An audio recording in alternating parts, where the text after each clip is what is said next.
Hey, guess McFrickin' what, everyone? I got a better mic. So now, hopefully, all previous problems will be fixed. Now then, before we start, thank you so much, everyone, for the overwhelming support and comments. Honestly, I was blown away. But I guess I have a certain cat to thank for that. But still, nonetheless, thank you all for watching and for subscribing. It means a lot to me. I just, mwah, I kiss, or I hug those, for those not comfortable, or I give a grateful thumbs up from across the room. You're great. Okay, so for this video, a quick warning is going to be listed, as there will be mentions of subjects like body horror, birth, and death. So, yeah, just a heads up. And with that out of the way, let's get to it. So, now it's time for me to introduce to you the players and their characters for Atlantis. They get their own video for introductions because I love them, but also because I would rather have their characters introduced with their context. Because each character got what I call a tutorial, or what others would know as a session 0.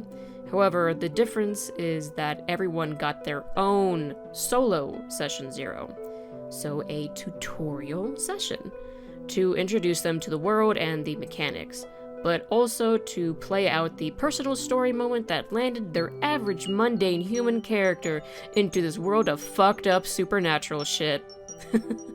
So let's begin with player and character number 1. My first player to introduce is Nolan, who played the medic of the team, Dr. Carthis Mortemer. Carth, as stated, turned into the medic of the team as he was already a certified and very skilled doctor and scientist. His original job, I believe, involved medical science, researching and developing new medicine. So for his tutorial, one day at the lab, an accident happened and he had to escort his fellow scientists to the nearest hospital. As his fellow was taken to be cared for, not wanting to just stand and wait, Carth walked around the hospital to see if he could somehow help. Carth then proceeded to wander into a wing of the hospital that was under construction and nearly empty, all except for one room that had 2 patients in it. He heard a woman moaning in pain and went to check on her and lend her aid. He promptly found a woman that appeared to be pregnant and in the status of giving birth, crying in pain and groaning sentences that didn't make sense. So Carth, while swearing this hospital needs a serious look at themselves for this horrible mishandling and misplacement of a patient, tries to care for and help her as much as he can to assist this woman through giving birth. But then that all quickly goes to hell! Carth, to his horror, finds out there is something terribly wrong with this woman and that she is not going through a standard pregnancy, as blood and chunks of her internal organs start to escape out onto his hands. Before he can pull away, he does see the head of a baby start to push out. He safely retrieves the baby and places them on a nearby bed, wrapped in a blanket, before quickly turning back to the woman to try and save her life. However, she's already dead. Defeated and heartbroken at this failure, he slowly turns to the now orphaned baby. But instead of seeing a crying infant, he finds a silent young child crouching there, sticky and dripping with bile, staring at him with wide eyes. It seems like the baby had aged 5 years in the matter of seconds he was looking away. This hellish child imprinted on Carth and deemed him their father, happily calling him Dad!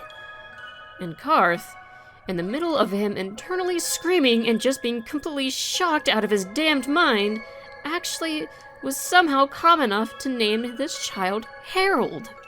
But this nice newfound family was interrupted, however, as, remember, I said there was someone else in this room?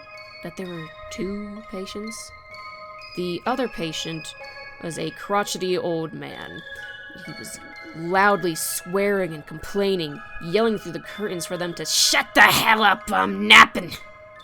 And, well, Harold didn't like this. This man is being mean to him. Mean to his dad.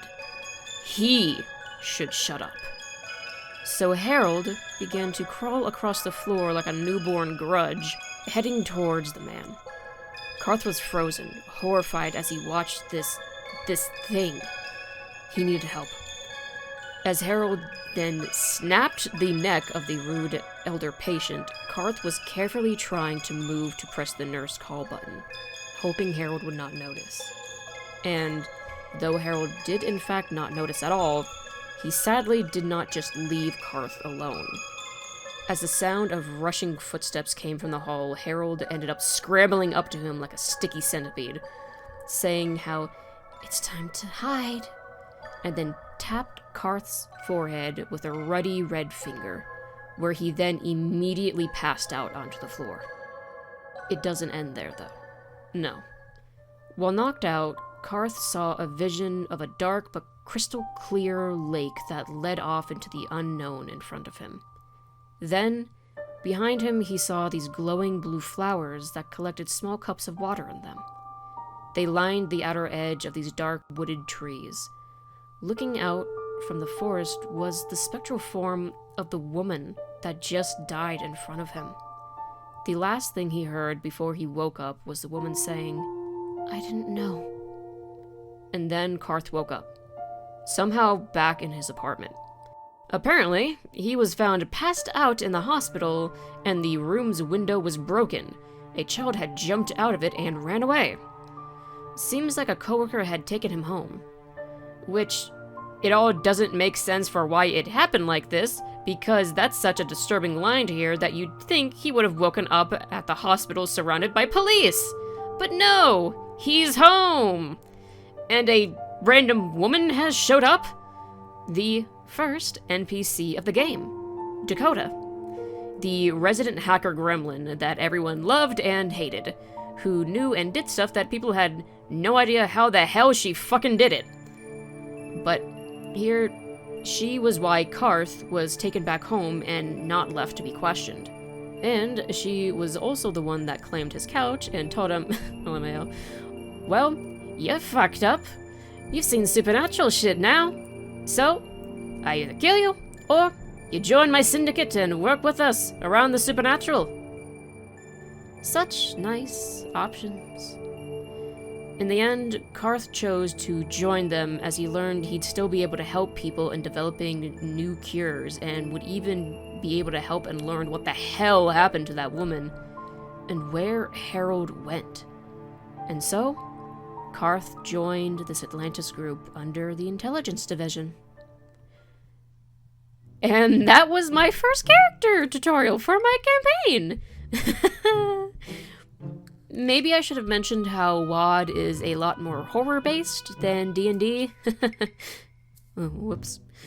Welp, it's too late now. So, on to the second character. In the next video, anyways.